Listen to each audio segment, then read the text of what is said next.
Hi, this video is in response to inmendham in his theory on bacteria with brains, and that we're all scheming tools out to get each other, out for personal gain, and that we're better off because of that theory, because that we are scheming tools in bacteria with brains, that we're better off living in virtual reality where we can bash each other's head in without any consequences.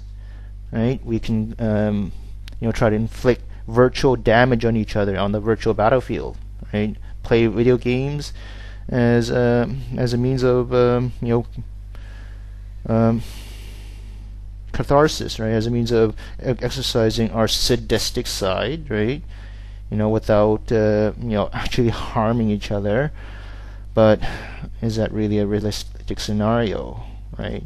Going to in this virtual world, like Second Life, or even more sophisticated, like a matrix-like reality. We plug in our brain into a virtual world where we feel, hear, taste, and smell exactly what we feel in the real world, and then we can bash each other's heads in, right? We can play Hitler, right? We can play a dictator. We can, go out and shoot each other or knife each other to death, right?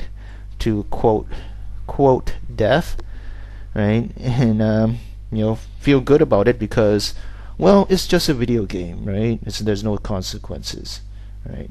But there's a problem with that, right? Because, well, frankly, there's a lot of people out there that doesn't really enjoy that sort of thing, right?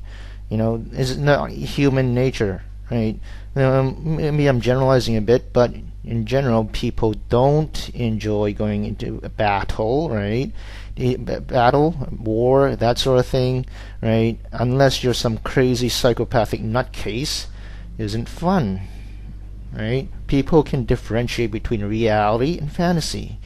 And in fantasy, they play video games on their computer. They don't need to be trapped in this virtual world. And as far as your theory goes on we being bacteria with brains and scheming tools, it's not accurate. It's not accurate at all. Because why are we here? Why do we have this industrialized society if we're just scheming tools, we're bacteria with brains, and we're out to get each other? No. We're not that simple. And human evolution, human society, human civilization didn't evolve because somebody found it advantageous, right? Advantageous for themselves to develop technology. Right? It wasn't advantageous to develop penicillin.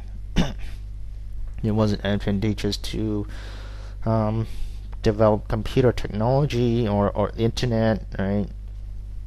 For commercial purposes, right? It wasn't advantageous for people to become teachers or scientists, right? Think of the past. Think of feudalism. There was a lot more lucrative fields out there, right, than being a philosopher, being a craftsman, being a scientist, right? Being a teacher, being an educator. That wasn't that well paying, right? If we are just scheming tools, we're just bacteria with brains, then why would people go into such poorly paid fields? Why would people go into helping each other? Fields that are mainly went into for idealistic purpose. People go into scientific fields not because they're in it for glory, right? Some people are, but there are so many other fields that are so much more lucrative, right? Bacteria with brains? I don't think so. Right? We can list all those other professions, quote professions out there that seems more lucrative. In the Middle Ages, in feudalism, there were the clergy class, right? The priest class. You can make up stories from the Bible, tell it to some illiterate peasant, and you can earn a tithe, right?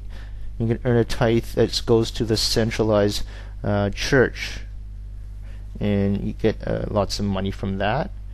You get money that some illiterate peasants paid you because you said you're a man of God, right?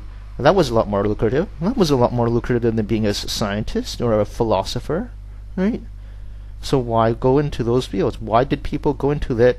And let's be honest, right? Philosophy, art, science, that sort of thing led to how we live today in this relatively comfortable world, right? So explain that. Bacteria with brains? I don't think so. Inmendham.